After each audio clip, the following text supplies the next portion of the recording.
We have a pretty interesting report to cover today, and I imagine most of us are going to look back on this one and laugh. But if this comes to fruition, then this would be very, very good for the future of Star Wars. Hello there, everybody, and welcome back to another Star Wars Gaming News Update video. We have a report from Insider Gaming about Lucasfilm Games' future plan for Star Wars video games going forward. And they're very ambitious with this. If you enjoyed this video and want to see more, don't forget to drop a like and subscribe. And if you're interested, you can join the channel now that I have that option available to you. Now that we've gotten all of that out of the way, let's get started with this video. An article was published today by Gaming Insider with the title, "Disney wants a new Star Wars game every 6 months."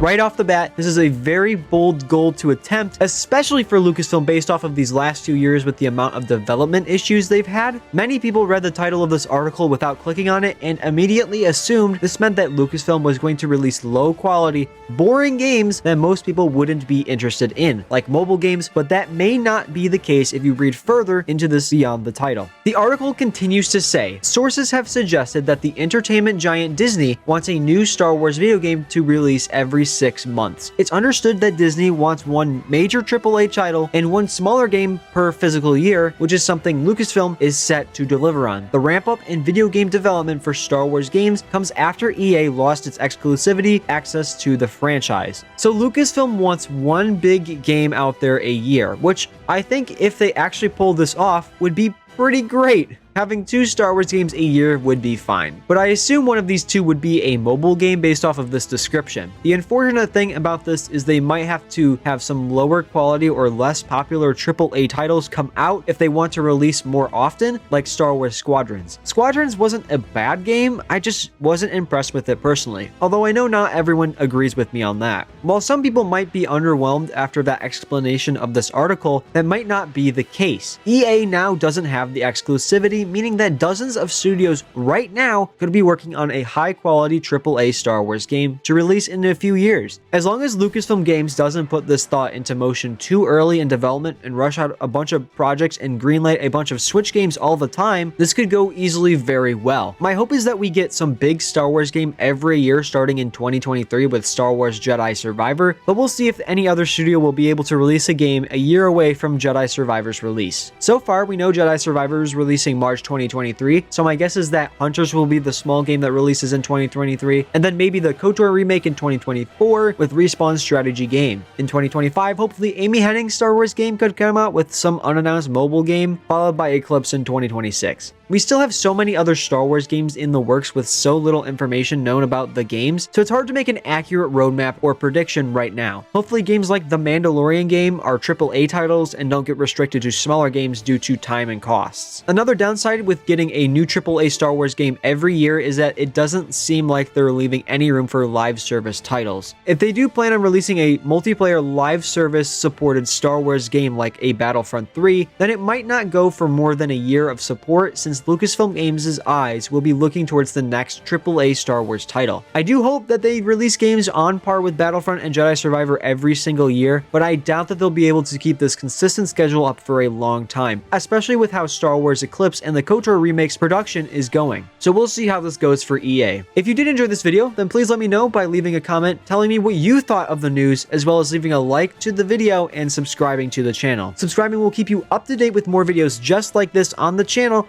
so if you're interested, make sure to do so. Thank you guys so much for watching, and I will see you guys in the next one.